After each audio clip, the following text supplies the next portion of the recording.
élection ekozala te lokola nga moto na kambi na uti na Allemagne soka Allemagne asili topesi bato de commandement tokopesa na France tokopesa na Belgique topesa na Suisse eza mandat moko te ke élection ekozala. Ce que je peux les conseiller, vraiment, Ezali, Makambo et Salma qui en 2015, tout ce qu'on a 2015. 2016, n'est pas la lobby qui est, tout qu'on oublier ce qui est en arrière, portons-nous vers ce qui est en avant. Donc 2016 est année en vol, année à restauration. Chers téléspectateurs du micro du Pasteur Bobo, partout où vous êtes à travers le monde, nous vous disons bonjour ou bonsoir, ça dépend de l'heure à laquelle vous nous regardez. Nous sommes à Bruxelles, Bruxelles, capitale de la diaspora congolaise, mais aussi capitale de l'Europe. Nous sommes avec l'évêque général, l'apôtre Nestor Wemboloa, qui est le président de la pastorale congolaise et européenne. Bonjour, apôtre. Oui, bonjour. Je suis très content chaque fois que je passe ici à Bruxelles. Le micro des pasteurs Bobo, ça devient comme la famille. Je suis très content pour encore vous rencontrer ce soir. J'étais venu pour honorer un événement du siècle, un événement de l'année, un événement prophétique, parce que quand on commence avec le Seigneur l'année, je crois que ça va être un événement qui va affecter toute l'année. Un événement de l'année, janvier. Janvier, oui, le 8. De l'année. Un événement de l'année, donc j'ai dénommé pratiquement Croisade prophétique miracle, qui est organisée par l'église de Viens-et-Voix, qui est dirigée par le révérend pasteur Philippe, Père des Nations. Alors c'est l'étoile que nous avons vue de loin depuis l'Allemagne, qui brillait. On est venu avec l'encens, la myrrhe, pour quand même venir honorer cette étoile dans cet événement qui a commencé l'année, parce que c'est un événement qui va affecter toute l'année, qui va affecter l'Europe, un mouvement de réveil, comme vous avez aujourd'hui, c'était terrible, la parole, l'onction, tout était en exergue. Donc nous sommes très contents pour ce qui s'est passé aujourd'hui. C'est pour cela que je suis à Bruxelles aujourd'hui. On vous suit partout sur les micros de Pasteur Bobo, et un événement d'une église locale, comment ça peut affecter toute l'année? Oui, mais vous savez, quand l'évangile a commencé à Jérusalem, c'est Jérusalem qui a affecté Samarie jusqu'aux extrémités de la terre. L'événement de Bruxelles est capable d'affecter toutes les villes de l'Europe. Moi, l'Allemagne, j'étais là, il y a la Suède qui était là, il y a la France, il y a l'Autriche, il y a beaucoup de pasteurs pour plusieurs pays. Nous étions venus pour honorer cet événement. Et nous avons reçu, nous allons aussi aller communiquer à nos pays ce qu'on a reçu ici. Apôtre Nestor Wemboloa, comment se porte la pastorale congolaise et européenne? Nous avons parlé la fois passée, la réunion du 21, dans notre siège à Molenbeek, la fois passée, la pastorale congolaise européenne est en marche, en bonne et due forme. Et cette année, c'est là nous avons dit nous allons frapper très fort. Et je suis venu aussi pour rencontrer aussi des doyens les plus considérés. Parce que quand Paul a reçu l'appel au ministère, il ne voulait pas courir en vain. Je suis venu ici à Bruxelles aussi pour rencontrer les plus considérés, les hommes que Dieu a élevés dans cette ville avant que nous puissions venir, qui ont fait 30 ans, 25 ans dans les ministères. Ici, qu'on ne peut pas travailler dans la pastorale congolaise, qui ce sont des pasteurs congolais, des doyens de la ville.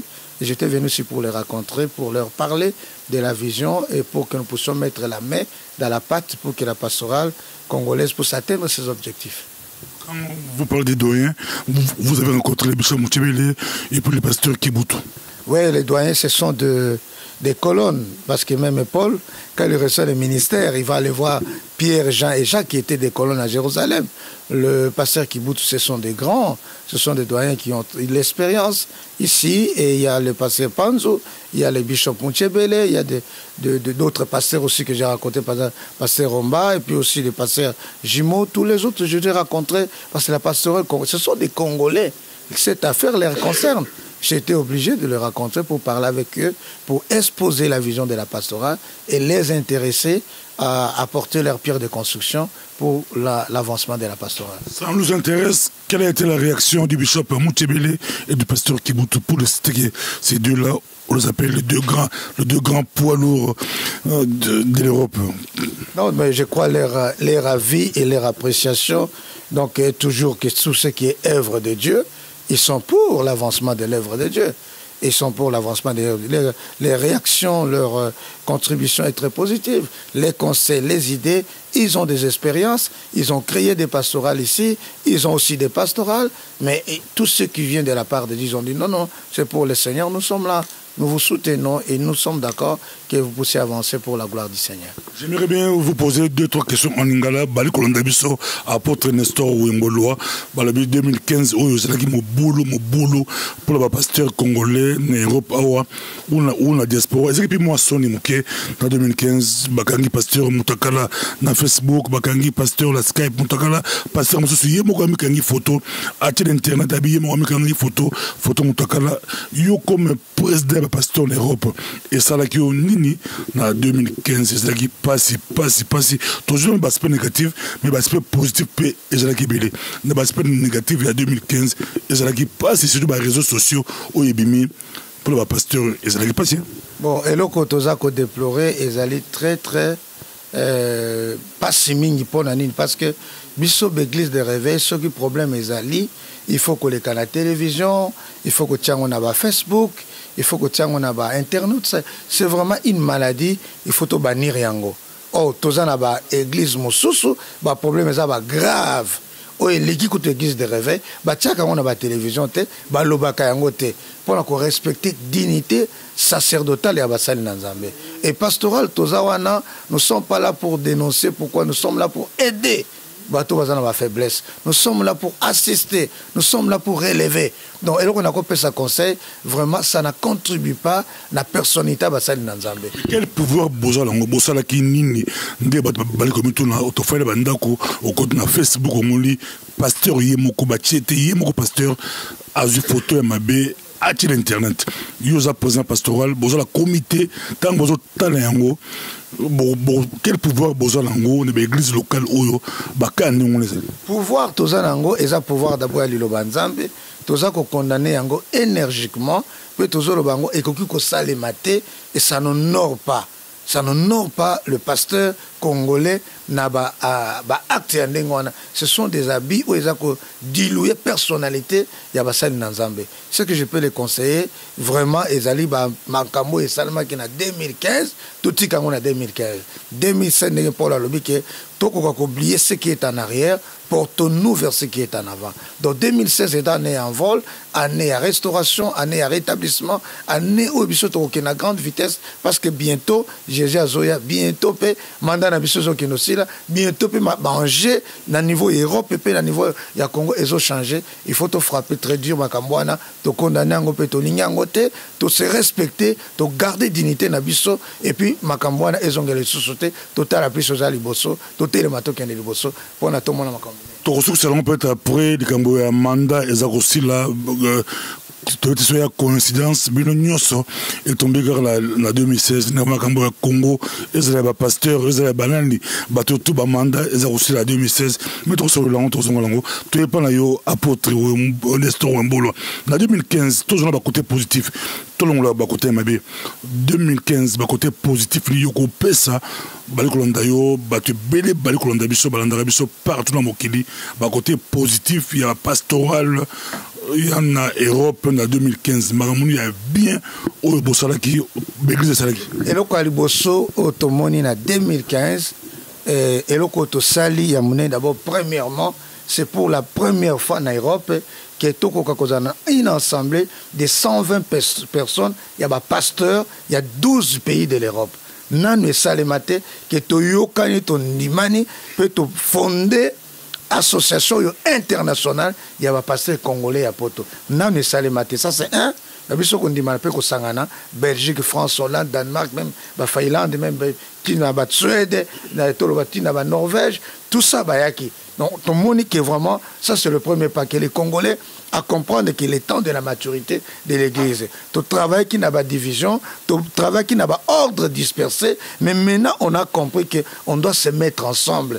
La prière sacerdotale à Jésus, à lui, que j'aimerais qu'il soit un comme je suis avec le Père. Les Congolais ont montré la maturité, il y a Bissoko Sangana, pour faire un corps, une institution, il y a diaspora qui est la bouche des Congolais Napoto. Ça c'est un. Yami Balé, Zambasal qui fait grâce toujours à Tchakimi Soloboko, dans une personnalité juridique. Dans la chambre de commerce, et bimi na moniteur belge, même si à table de roi, notre association est reconnue. Donc officiellement, nous avons travaillé comme une institution internationale reconnue à niveau Europe, à niveau des institutions européennes. Tout ça qui nous sont reconnus. Donc ça c'est la deuxième chose. Troisième chose, tout ça qui est sorti officiel. Pour célébrer la journée, il y a 55e année d'indépendance du Congo. Nous avons vu plus de 100 pasteurs, qui ont loué, adoré, pour comment Mboka Nabiso, 55e année d'indépendance. Et puis tout ça, on a Bruxelles, Mboka Bango, Koloniza Kibiso, le Congo est un pays libre, et tout ça libre, il y a qu'à s'envoler.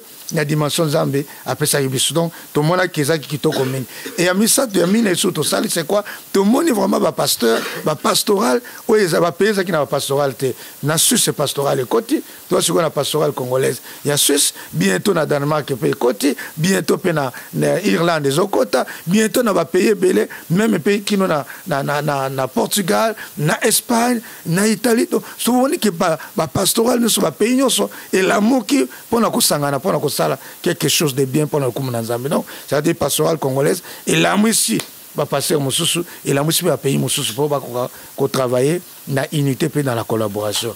Et puis, le Koumousoussou, nous avons vu que les pasteurs, mais par la pastorale, tout le monde unité zongi, fraternité zongi, et même miraille, et ça qui a la division, et quoi il n'a pas pays, puis il n'a pas beaucoup dans l'église, tout comme il y a la route allemande, n'a pas pour la campagne, n'a pas pour la côté au moins il y a outil Suède, aïe pour la côté aïe pour la assister, et ça m'a cambié ça le matin. Donc c'est pour dire que pastorale congolaise, et ça le travail il y a fond et libérer la division, la compréhension, la orgueil, et grâce à ce se réunir pour la sala. Et je crois que 2016, ça sera plus que ça, pasteur Bobo. 2016, il y aura plus que ça, mais Talabango, il y a le président, le pasteur, il y a le mouton Kamba, le pasteur, belé. Baganae, Nigérien, anglophone, Baliko Sekabiso, Balobi, Bino Congolais, Batamangala, Baliko Sanzambe, Son, na Europe, Baliko Sapso Passi, Bango, leur pasteur, Bali payé.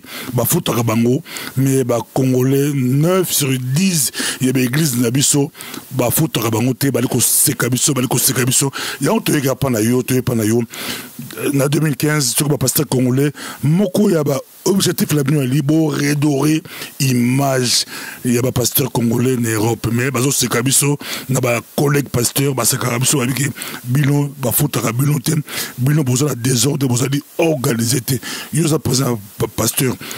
Et nous, nous pour la 2016, pasteur congolais, comme pasteur nigérien, comme pasteur burundais, rwandais, camerounais, belge, français, la majorité de bango, rémunérés par leurs églises pour organiser.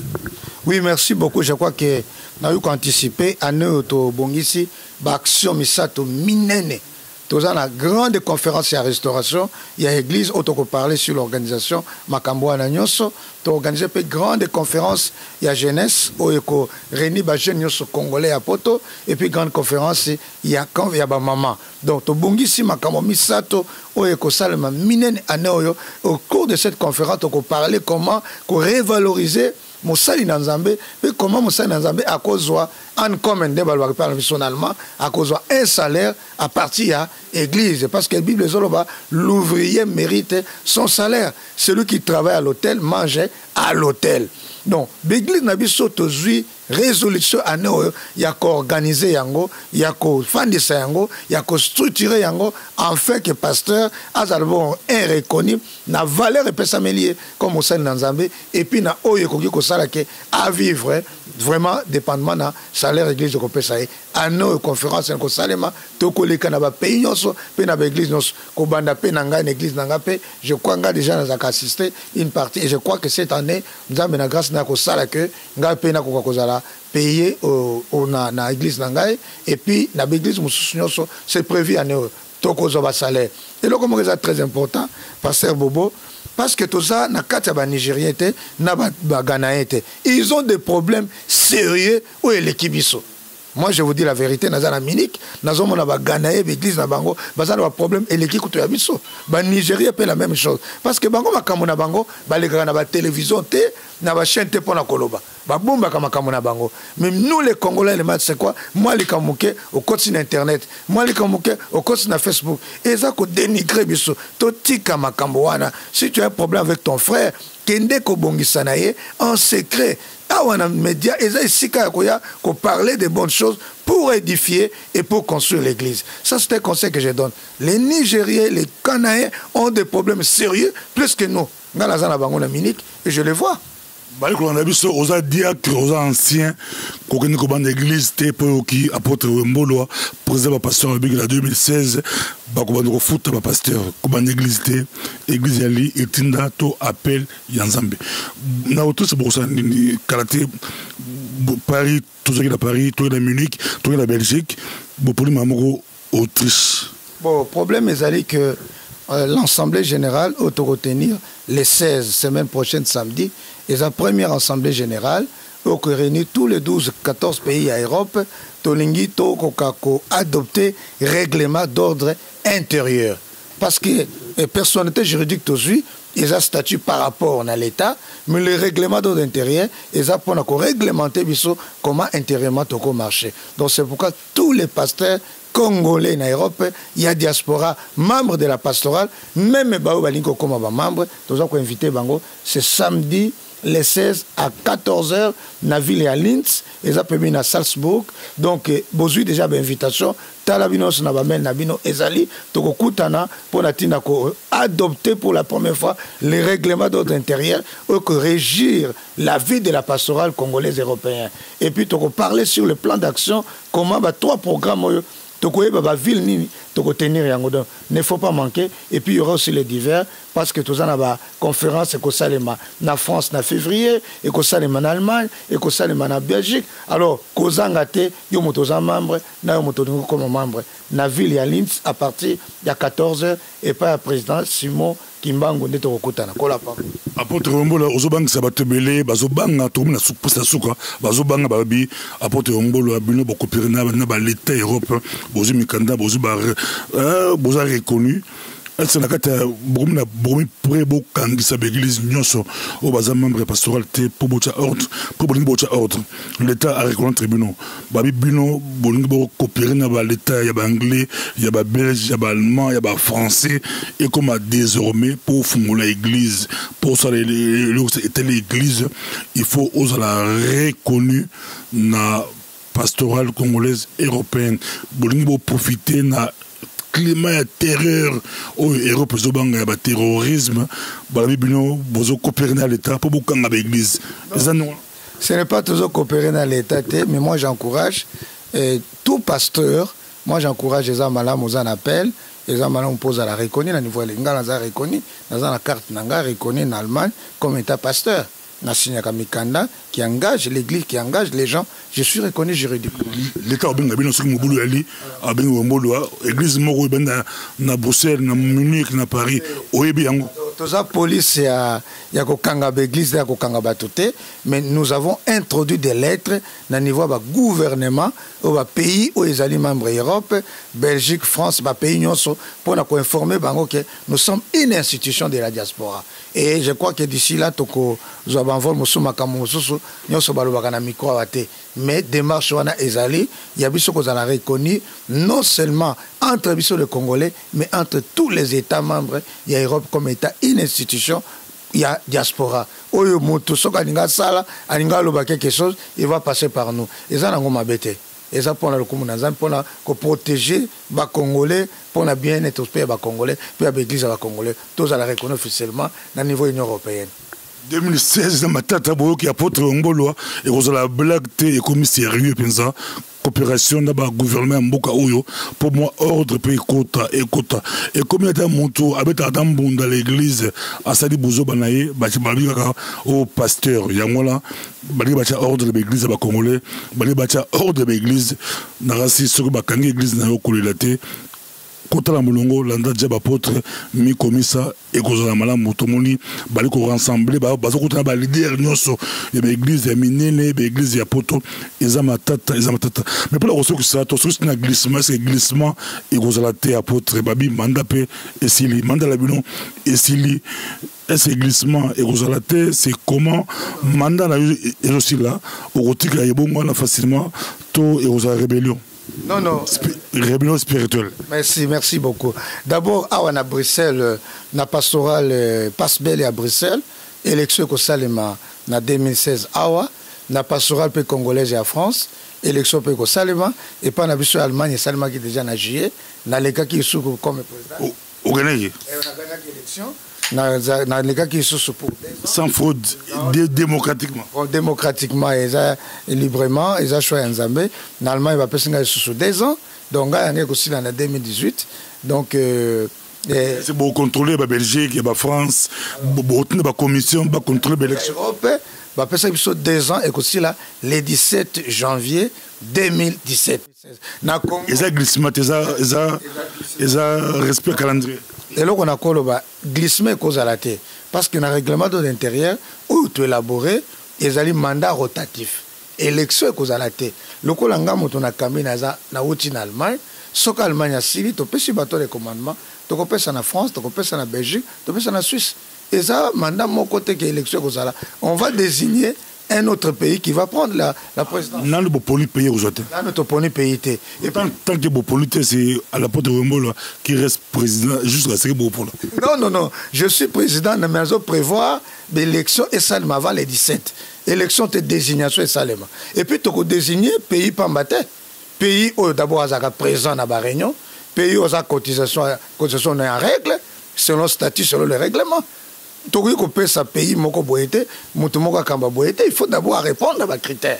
Il faut pas à la règle la cotisation. Il y a une réunion, soutenir dans bureau à Bruxelles. On va vous donner comment? C'est difficile. Parce que le statut, le règlement dit que pouvoir te colléguer, il est capable de en règle. C'est pourquoi il y a une cotisation. C'est difficile de payer un pouvoir. Ngai lokola nazo gérer pouvoir na comité nanga toko fanda toko tala il faut to léguer pouvoir na moto ko sala mieux même ko le kanenga na salle et c'est comme ça.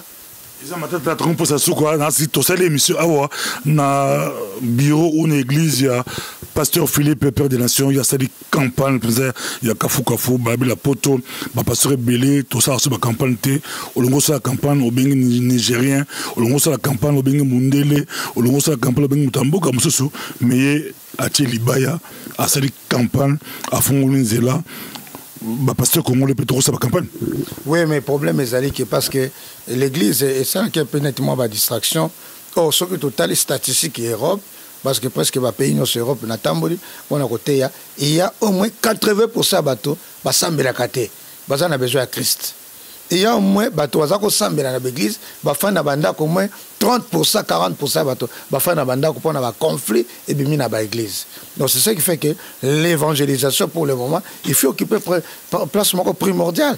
En tout cas, campagne, il faut doter ya bato bazongela Yesu, bandima Yesu, bayamba Yesu, bamona loboko na Yesu. C'est même le premier ordre. Jésus a dit allez, c'est un ordre suprême. Jésus a fait ça. Alors on a profité de cette occasion pour dire que bande konyonso oh bazaki na ba question que tout na biso sur la pastorale. Nous sommes une institution apolitique, une institution neutre. Tozalité pour na ko appuyer parti moko toko boya mosusu. Nous sommes une institution congolaise de la diaspora pour tous les Congolais. Aux à la moto, il y a opposition. Aux à la moto, il y a pouvoir. Aux à la combattant. Aux à la naître. La pastorale congolaise est zaponayo. Nous sommes là pour vous. Nous sommes là pour vous soutenir. Ceux qui vont consulter biso, ceux qui vont mon abiso, tozali wana pona tina na bino. C'est pourquoi année toza décidé de bongi s'appelle conférence moko na Congo pour na exposer vision na biso na ba projet toza nango pour na développement ya mboka na biso. Donc c'est pourquoi toza ba homme politique té, toza ba homme y opposition té, toza ba homme ya pouvoir té, toza ba homme ya ba combattant té, mais nous sommes pour la parole, nous sommes pour tout le monde. tout celui qui se reconnaît congolais, la pastorale congolaise est pour lui. Donc c'est pourquoi, aux les bienvenus, moto à la politique, à regarder l'opinion naïe, à regarder position naïe, à tailler la pastorale, à tailler. Nous respectons l'opinion de chacun. Nous sommes pour tout le monde, mais nous sommes une institution neutre, apolitique, qui est pour le développement du Congo et du pasteur congolais en Europe et partout dans le monde. Voilà, que Dieu vous bénisse. C'est ça notre vision. Apporte à passer vision, c'est possible au solo, le n'a Kizami là, n'a pas 15 ans, bon, bishop 15 ans, l'évangéliste Kizami là, c'est beau solo, n'a pas bango, pour bango, il y a un pasteur d'Afrique. Or, on a poto, pasteur de l'Afrique, on a un bango, pagnon, c'est un bango, bango, comme piment des ordres na poto c'est possible sur le bango bon c'est moi deal bon négocier la bango bango peut battre ordre la kin bino peut battre ordre na poto redorer image il y a pasteur congolais bon sur la bango oui normalement toko solo na bango yango ne na utikoloba toza interdité limité il y a que toute institution qui se nomme congolaise et à l'église de réveil et à l'église catholique et à l'église protestante et à l'église charismatique, nous sommes là ouvertes à tout le monde. Et le temps viendra pour nous solona bango en fait que ce qu'on peut apporter un plus. Donc bango peut contacter biso tozali à toza na poto toza pays mon côté. Nous sommes plus de 12 pays. Nous sommes même plus nombreux que peut-être bango za pastoral, il y a pays mon Congo, mais nous sommes pastoral, il y a un pays ébélé. C'est pourquoi responsabilité parce que vous avez blague. Ndenge ozomona boye ngande kono nazo futa ba prix nazo kota ba avion nazo kota ba métro nazo na botin avec mes propres frères. Nous ne sommes pas soutenus, nous ne sommes pas payés. Oyebi no boza on a pu passer même yango baganaye bon c'est kabino mais trop pour ça biso moko tozako soutenir institution bon organisation pasteur c'est bon apôtre c'est bon organisation et koza malam to na suka ezeke sengo ko yamba apôtre wembolo to kange musika te bo sepela na ye bo ki e penza le to tshele bilingue to ne la français puis to zo na lingala langue oyo bino bolungaka langue ya mboka la biso to sukisi nango. Une minute au Batambote, Zaki Malabana, tout s'appelle Koyambayo, dès prochainement, tous en à chaque fois aux la Belgique, tous en Merci d'abord, pasteur Bobo, Yosa pasteur, à vous à la journaliste. Tu as d'abord l'appel de pasteur, à vous à la journaliste. Et sa carrière, et sa profession, Mibalo Zanango. Alors, le Monanga Soukake, on a travaillé dans la division, on a travaillé dans l'esprit de se critiquer, de se calomnier, de se diaboliser, de discrimination. Personne n'a pu réussir. Le temps est venu et que nous puissions mettre de côté nos opinions, nos préférences ou nos orgueils et pour nous mettre ensemble comme Esdras. Ils se sont mis ensemble et pour redorer, rebâtir le temple et le miracle de Jérusalem avec Néhémie. Le temps est arrivé de redorer image. Yamoussa Nanzambe, Congolais Napoto, nous sommes forts, nous sommes puissants, un pays grand, un pays riche, un pays qui regorge toutes les richesses du monde. Donc, Toikose, Tikalanengo Nate, Yakotia Loboko Totombola Moussala. Et à nous, ils ont moko en vol, ils ont moko ya dimension, Yamaka Moussousou, de Konangai, Yaka, ensemble, tout ça la Moussala, pour le Koum Nanzambe, tout bon de la Ponamboka Labiso, pour Makambo, et Belé, il faut changer, Nakat Namboulou 2016. Zamba Pambola Bino, merci na pasteur Bobo, merci na pasteur Philippe, merci na maman, Bassa Nanzambe, Ozakuna Nasima, Obalandi, Bisso, na bureau à pasteur Philippe. Zamba Pambola Bino, année de l'envol, année de succès, année de grandes choses et année de l'impact avec Jésus dans la pastorale congolaise. Que Dieu vous bénisse. Merci beaucoup.